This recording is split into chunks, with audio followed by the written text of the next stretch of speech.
Hey, book reader friends. I am here again. It is every other week that I am posting. I will post more very soon. We have talked about this, that I would be doing every other week, and I want that frequency to increase come January. May kind of like filter some more in, sprinkle some here and there throughout the rest of the year, which we've only got, 2 or 3 more weeks. My name is Christy, and I'm with Tatted Hat Girl Reads. And we're here for another video. This one I'm going to do a little bit differently because I am not feeling the best. I'm not feeling fantastic. I have a little head cold that's just wearing me out. And we have a family member that is in the hospital this week and will be for some time.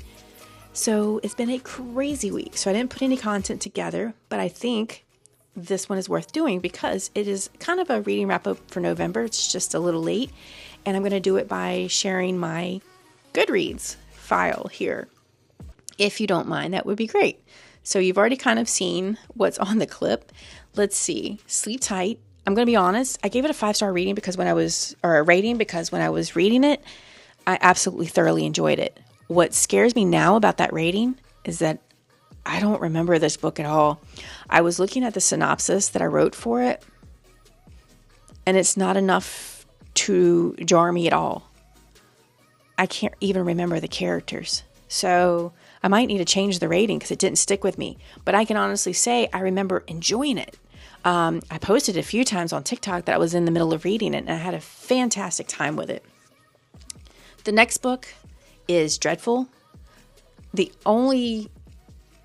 I'm not even sure why I technically gave this a 4.5. You can only do whole stars in Goodreads, so it looks like I gave it a 4. But I gave it a 4.5. There must have been something repetitive, so I'm not sure why I gave it a 4.5 versus a 5.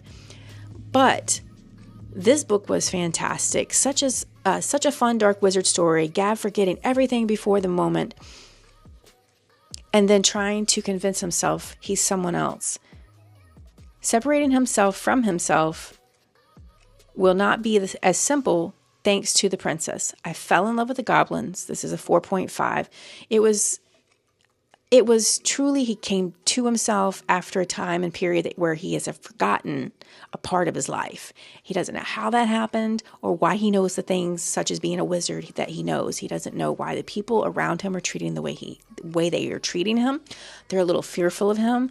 And he doesn't know if there's a way to redeem his bad deeds, the deeds that he deems to be bad. I am amazed at the loyalty through the goblins, just because apparently he was not the most loyal and loving wizard himself, and they still stuck by him. And this book was really heartwarming. I just enjoyed it. How to Become a Dark Lord and Die Trying. Anyone that has followed me for 5 seconds anywhere knows that I hated this book. I am so sorry. It sounds so mean. I'm not a writer. I couldn't have wrote this. But as a reader, I can say the repetitiveness really got me. And I can see that that's kind of a general consensus across social media and YouTubers as well, that this book was so repetitive that it made it hard to enjoy. First few nights when I was reading it in bed, I would just laugh. It was great. So I finished it out of that principle, hoping that it would end really well. I caught myself audiobooking the last of it just to get it done. So I gave it a 2-star rating because of the fact that I enjoyed the beginning so much. I definitely won't be reading the next one. Legends and Lattes. Whew, love that book. It was such a cozy read. Technically a listen. My husband and I were going to a book festival in Austin, Texas, and we took this book audiobook with us through Libby. And we listened to it. I had started already reading it, but I started the audiobook over with him. We listened about 2 hours there and maybe an hour on the way back. And then he finished it on ebook and I finished it on audiobook. We both loved it. Definitely 5-star read. I'm in the middle of book 2 now, and I am so loving this duology. It is wonderful. It is cozy. I still can't classify it as a low stakes, even though the author and publisher do.